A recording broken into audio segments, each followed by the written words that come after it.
हरे कृष्णा।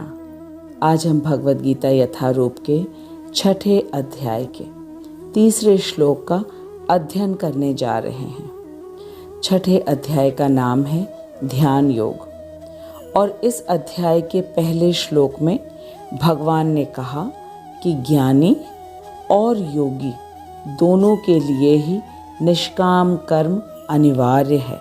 भगवान ने कहा, अनाश्रितः कर्म फलम कार्यम कर्म करोति यः स सन्न्यासी च योगी च न निरग्निः च अक्रिय। भगवान ने कहा कि जो पुरुष अपने कर्मफल के प्रति अनासक्त है और जो अपने कर्तव्य का पालन करता है वही सन्यासी और असली योगी है। भगवान ने कहा कर्मफल के प्रति अनासक्त है और जो अपने कर्तव्य का पालन करता है वही सन्यासी और असली योगी है। वह नहीं जो न तो अग्नि जलाता है और न अपने कर्तव्य कर्म को करता है, वह सन्यासी और असली योगी नहीं है। असली सन्यासी और योगी वह है जो अपने कर्तव्य का पालन करता है लेकिन कर्म फल के प्रति पूर्ण रूप से अनासक्त है। इसका अर्थ ये हुआ कि ज्ञानी तथा योगी दोनों को ही निष्काम कर्म करना आवश्यक है, अनिवार्य है। इसके पश्चात दूसरे श्लोक में भगवान ने कहा, यम संन्यासम इति प्राहु योगम तम विद्धि पांडव न ह्यसन्न्यस्त संकल्पो योगी भवति कश्चन। भगवान ने कहा, हे पांडुपुत्र, जिसे सन्यास कहते हैं उसे ही तुम योग अर्थात परम ब्रह्म से युक्त हुआ जानो, क्योंकि इंद्रिय तृप्ति के लिए इच्छा को त्यागे बिना कोई कभी योगी नहीं हो सकता। पहले श्लोक में भगवान ने कहा कि सन्यासी वो है जो अपने कर्म फल के प्रति निरासक्त है और अपने प्रत्येक कर्तव्य कर्म को करता है और अपने हृदय में कुछ भी भोगने की इच्छा नहीं रखता। वही व्यक्ति असली सन्यासी और योगी है। और अब भगवान कह रहे हैं कि जिसे सन्यास कहा गया है उसी को तुम योग जानो हे अर्जुन, क्योंकि वह परम ब्रह्म से युक्त है।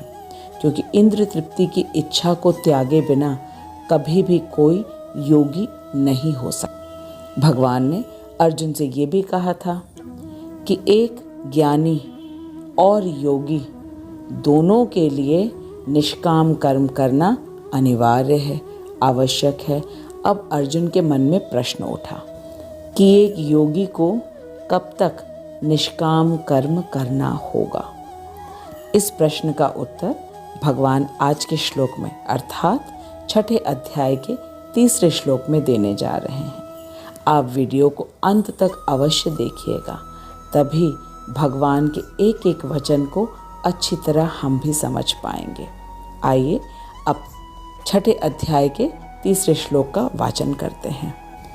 आरुरुक्षो मुने योगम कर्म कारणम उच्यते योगारूढ़स्य तस्यैव शमः कारणम उच्यते। आरुरुक्षो मुने योगम कर्म कारणम उच्यते योगारूढ़स्य तस्यैव शमः कारणम उच्यते।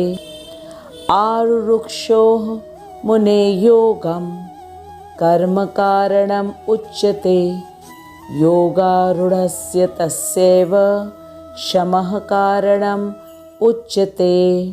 भगवान ने अर्जुन से कहा कि अष्टांग योग के नव साधक के लिए कर्म साधन कहलाता है और योग सिद्ध पुरुष के लिए समस्त भौतिक कार्यकलापों का परित्याग ही साधन कहा जाता है। भगवान ने कहा कि अष्टांग योग के नव साधक के लिए कर्म अर्थात निष्काम कर्म साधन कहलाता है और योग सिद्ध पुरुष के लिए समस्त भौतिक कार्यकलापों का परित्याग ही साधन कहा जाता है। आइए इस महत्वपूर्ण श्लोक को अब हम श्रीला विश्वनाथ चक्रवर्ती ठाकुर के अन्वय को पढ़कर समझते हैं। श्रीला विश्वनाथ चक्रवर्ती ठाकुर की जय, अनंत कोटि वैष्णवों की जय। योगम निश्चल ध्यान योग में आरुरुक्षोह आरूढ़ होने के इच्छुक मुनेह मुनि का कर्म कारणम कर्म ही साधन उच्यते कहलाता है। योगारूढ़स्य योगारूढ़ अवस्था में सशमः एव विक्षेप कर्मों का त्याग ही तस्य उस मुनि का कारणम उच्यते साधन कहा जाता है। श्रीला विश्वनाथ चक्रवर्ती ठाकुर कह रहे हैं कि निश्चल ध्यान योग में आरूढ़ होने के इच्छुक मुनि के लिए कर्म ही साधन कहलाता है और योगारूढ़ अवस्था में अर्थात ध्यान निष्ठ होने पर विक्षेप कर्मों का त्याग ही उस मुनि के लिए साधन कहा जाता है। आज के श्लोक में भगवान ने ध्यान योग में 2 अवस्थाओं के विषय में बताया है। पहली अवस्था है जो अभी ध्यान योग में आरूढ़ हुए हैं, अर्थात कि ध्यान योग के विभिन्न साधनों का साधन कर रहे हैं, जैसे कि यम, नियम, आसन, प्राणायाम तथा प्रत्याहार। इन साधनों को करते करते जब व्यक्ति ध्यान निष्ठ हो जाता है तब वह उच्चतम अवस्था पे पहुंच जाता है। पहली है प्रारंभिक अवस्था और दूसरी है ध्यान निष्ठ अवस्था। तो प्रारंभिक अवस्था में कर्म ही साधन है, निष्काम कर्म, और एक बार जब वो योगारूढ़ हो जाता है, ध्यान निष्ठ हो जाता है, तब भौतिक कर्मों का त्याग ही उसका साधन कहलाता है। श्री विश्वनाथ चक्रवर्ती ठाकुर कह रहे हैं कि आज का श्लोक भगवान ने अर्जुन के मन में उठे प्रश्न का उत्तर देने के लिए कहा है। अर्जुन के मन में ये प्रश्न उठा था कि क्या अष्टांग योगी को संपूर्ण जीवन ही निष्काम कर्म करना पड़ेगा? तो इस शंका के समाधान में निष्काम कर्म की अवधि निर्धारित करते हुए भगवान ने कहा आरुरुक्षः। आरुरुक्षः का अर्थ है कि अभी जो ध्यान योग में आरूढ़ हुए हैं, ध्यान योग अर्थात ध्यान योग के 8 अंग हैं, यम, नियम, आसन, प्राणायाम, प्रत्याहार, धारणा, धारण एवं समाधि। तो इन 8 अंगों में से जो पहले के 5 हैं, यम, नियम, आसन, प्राणायाम, प्रत्याहार, जिन साधक ने अभी इनका अभ्यास करना शुरू किया है, इनको भगवान ने कहा है मुनि। मुनि का अर्थ है जो योग अभ्यास के इच्छुक हैं। इनके लिए निश्चल ध्यान योग में आरूढ़ होने के लिए निष्काम कर्म करना आवश्यक है, क्योंकि निष्काम कर्म चित्त को शुद्ध करने वाला है। और जब निष्काम कर्म करते करते ध्यान योग के प्रारंभिक अंगों का अभ्यास करते करते जब ध्यान निष्ठा प्राप्त हो जाता है, तब विक्षेप उत्पन्न करने वाले कर्मों का त्याग करना होगा। विक्षेप उत्पन्न करने वाले कर्मों का त्याग का अर्थ है कि तब समस्त भौतिक कार्यकलापों का त्याग ही उनके लिए साधन है। तो प्रारंभिक अवस्था में जो आरुरुक्षः हैं, उनके लिए निष्काम कर्म साधन है, क्योंकि निष्काम कर्म करके उनका हृदय शुद्ध होता है और वे ध्यान योग के प्राथमिक आसनों का अभ्यास करते हैं। और इनको करते करते जो ध्यान निष्ठा प्राप्त हो जाते हैं, जो योगारूढ़ हो जाते हैं, उनके लिए निष्काम कर्म की कोई आवश्यकता नहीं, बल्कि वे निष्काम कर्म त्याग सकते हैं, समस्त भौतिक कार्यकलापों वाले कर्म त्याग सकते हैं। उनके लिए जिनका ध्यान और मन पूर्ण रूप से, मन और इंद्रियां पूर्ण रूप से अब नियंत्रित हो गई हैं, उनके लिए किसी भी प्रकार का कोई भौतिक कर्म आवश्यक नहीं है। उनके लिए भौतिक कार्यकलापों को त्यागना ही साधन है। तो 2 अवस्थाएं हो गई ध्यान योग में। एक हुई प्रारंभिक अवस्था जिसमें निष्काम कर्म आवश्यक है क्योंकि उससे चित्त की शुद्धि होती है, और इसको करते करते, इस अभ्यास को करते करते जब मन तथा इंद्रियां पूर्ण रूप से शांत हो जाती हैं, मन तथा इंद्रियां वश में हो जाती हैं, तब भौतिक कार्यकलापों को त्यागना ही साधन कहलाता है। तो अर्जुन के मन में उठे प्रश्न का भगवान ने उत्तर दिया कि अष्टांग योगी को संपूर्ण जीवन निष्काम कर्म नहीं करना होगा। केवल प्रारंभिक अवस्था में जब वो योगारूढ़ की अवस्था में है तब उसे निष्काम कर्म करना होगा, और जब वो योगारूढ़ हो जाएगा, योगारूढ़ का अर्थ है कि जब वह मन और इंद्रियां उसके वश में हो जाएंगी, तब उसके लिए निष्काम कर्म करना अनिवार्य नहीं है, बल्कि वह सरलता से उन्हें त्याग सकता है, क्योंकि फिर वही उसका साधन होगा कि उसे वो त्याग दे। श्री विश्वनाथ चक्रवर्ती ठाकुर कह रहे हैं कि ये समस्त योग हमें भक्ति योग से जोड़ने के लिए है, और ध्यान योग में जब कोई योगारूढ़ हो जाएगा, इसका अर्थ है कि उत्तम अवस्था को वो ग्रहण कर लेगा, तब उसे भौतिक कार्यकलापों करने की कोई आवश्यकता नहीं है, क्योंकि अब वो भक्ति के कार्यों में संलग्न होगा। श्रीला विश्वनाथ चक्रवर्ती ठाकुर की जय। अब आइए हम श्रीला प्रभुपाद के तात्पर्य को पढ़ते हैं। जगत गुरु श्रीला प्रभुपाद की जय, अनंत कोटि वैष्णवों की जय। प्रभुपाद कह रहे हैं कि परमेश्वर से युक्त होने की विधि योग कहलाती है, भगवान से जुड़ने की विधि योग कहलाती है। इसकी तुलना उस सीढ़ी से की जा सकती है जिससे सर्वोच्च आध्यात्मिक सिद्धि की प्राप्ति हो सके। यह सीढ़ी जीव की अधम अवस्था से प्रारंभ होकर आध्यात्मिक जीवन के पूर्ण आत्म साक्षात्कार तक कराती है। प्रभुपाद कह रहे हैं कि ये सीढ़ी जो कि मनुष्य को अधम अवस्था से लेकर के पूर्ण आध्यात्मिक जीवन तक ले जाती है, इस सीढ़ी को ही योग कहा जाता है, क्योंकि मनुष्य की प्रारंभिक अवस्था बिल्कुल अधम की तरह होती है, लेकिन जब वह योग करने लगता है तब वह धीरे धीरे आध्यात्मिक जीवन की ओर अग्रसर होने लगता है।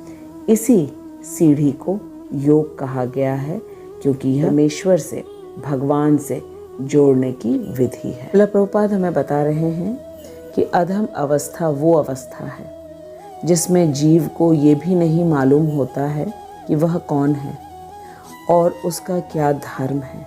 धर्म अर्थात कर्तव्य। जब जीव अज्ञानता में घिरा रहता है तब वह अपने शरीर को अपना अस्तित्व मानता है और अपने शरीर तथा इंद्रियों को सुख देने का पूरा प्रयास करता है। इसी स्थिति को अधम अवस्था कहते हैं। इसीलिए भगवान ने योग रूपी सीढ़ी दी है, जिस पर चढ़कर जीव क्रमशः उन्नति करके आत्म साक्षात्कार के स्तर तक पहुंच सकता है। आत्म साक्षात्कार का अर्थ है कि जीव यह जान लेगा कि वह शरीर नहीं बल्कि आत्मा है तथा वह कृष्ण का नित्य सेवक है। यह परम ज्ञान है जो कि योग के अभ्यास से ही प्राप्त किया जा सकता है। श्रीला प्रभुपाद कहते हैं कि इस योग रूपी सीढ़ी के 3 भाग हैं, 3 हिस्से हैं। सबसे पहले ज्ञान योग, फिर ध्यान योग और सबसे ऊपर है भक्ति योग। भक्ति योग में जब जीव स्थित हो जाता है तब वह भगवान की प्रेम पूर्वक सेवा में लग जाता है। श्रीला प्रभुपाद ने हमें योग नामक सीढ़ी का विभाजन बताया है। सबसे पहले प्रत्येक व्यक्ति के लिए कर्म योग आवश्यक है, जिससे हृदय और मन शुद्ध होता है। इसके बाद शुद्ध हृदय से जब वह ज्ञान लेता है कि वह आत्मा है तथा भगवान का अंश है और यह भौतिक संसार भगवान की सृष्टि है। और उसे ये भी ज्ञान होता है कि भौतिक संसार में प्रत्येक वस्तु एवं व्यक्ति नश्वर है और प्रत्येक सुख की यहाँ एक शुरुआत होती है और फिर अंत होता है। और इस संसार के सुख को प्राप्त करने के लिए बहुत परिश्रम करना पड़ता है, जो कि निश्चित रूप से दुखदायी होता है। हम अपने आसपास प्रत्येक जगह देख सकते हैं कि माता पिता बच्चों को इसलिए खूब पढ़ाते हैं ताकि पढ़ाई करके वे खूब अच्छी नौकरी कर सकें और फिर अपनी सभी मन की इच्छाओं को पूरा कर सकें। लेकिन यह भी सत्य है कि खूब पैसा कमाने के बाद भी यदि किस्मत में सुख नहीं लिखा है तो सुख नहीं मिलेगा। इसीलिए ज्ञानी व्यक्ति संसार के सुखों को भोगने की इच्छा ही नहीं रखता है, क्योंकि उसे शास्त्रों से ज्ञान हो चुका है कि इस संसार की प्रत्येक वस्तु का आदि एवं अंत होता है।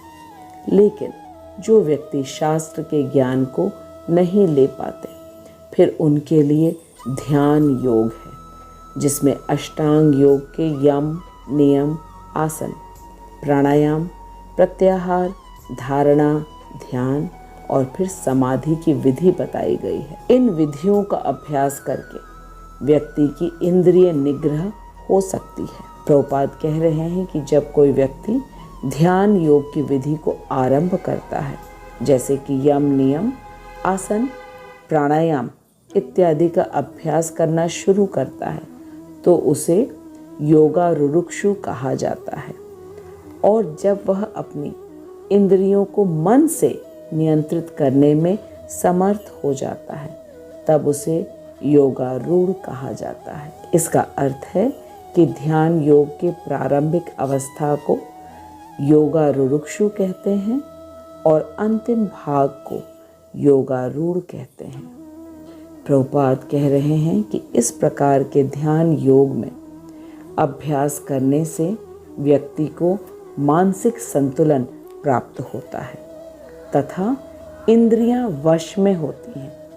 पर ये दोनों ही सकाम कर्म हैं, क्योंकि इसमें व्यक्ति की इच्छा है उसका मन तथा इंद्रियां वश में हो। सकाम इसलिए कहा गया है क्योंकि मन और इंद्रियों को वश में करके जब तक भगवान की सेवा में न लगा हो, तब तक वह आध्यात्मिक स्तर पर नहीं है।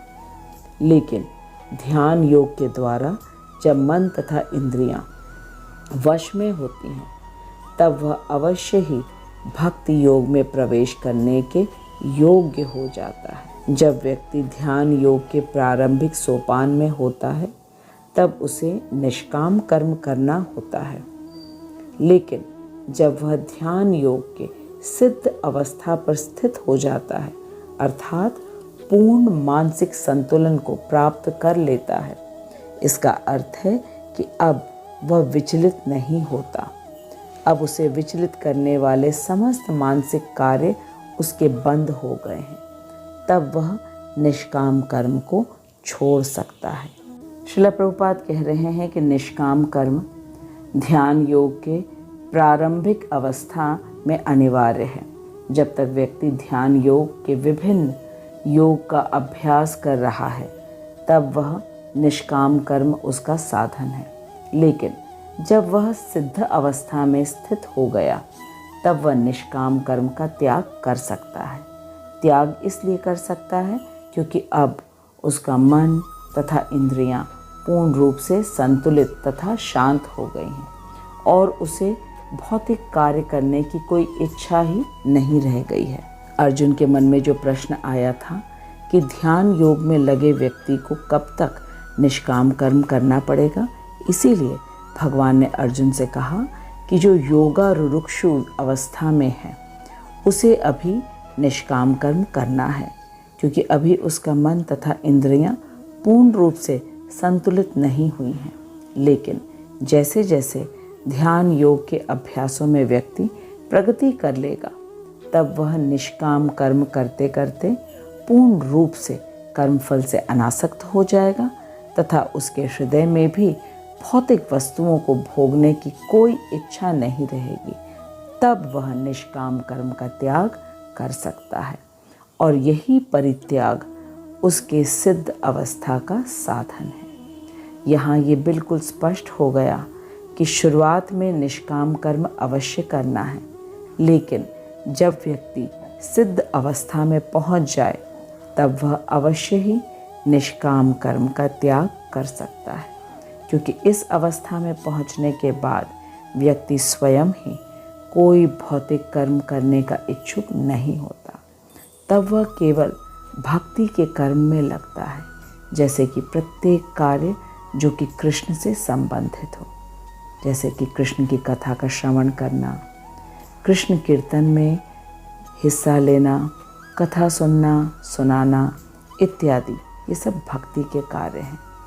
श्रीला प्रभुपाद कहते हैं कि एक ध्यान योगी जो कि इतने परिश्रम करके इस अवस्था को प्राप्त करता है, जिसे योग सिद्ध कहते हैं, यही अवस्था एक कृष्ण भावना भावित व्यक्ति बहुत ही सरलता से प्राप्त करता है, या ऐसा कहें कि वह प्रारंभ से ही ध्यानावस्थित रहता है, क्योंकि वह निरंतर कृष्ण का चिंतन करता रहता है। वह प्रत्येक व्यक्ति, वस्तु, जीव में सदा कृष्ण का दर्शन करता है तथा वह नंद नंदन की कथा, कीर्तन, लीला को सुनने में मग्न रहता है। इस प्रकार कृष्ण की सेवा में सतत व्यस्त रहने के कारण उसके सारे भौतिक कार्यकलाप बंद हो जाते हैं। वह सब कुछ केवल कृष्ण की सेवा के लिए करता है।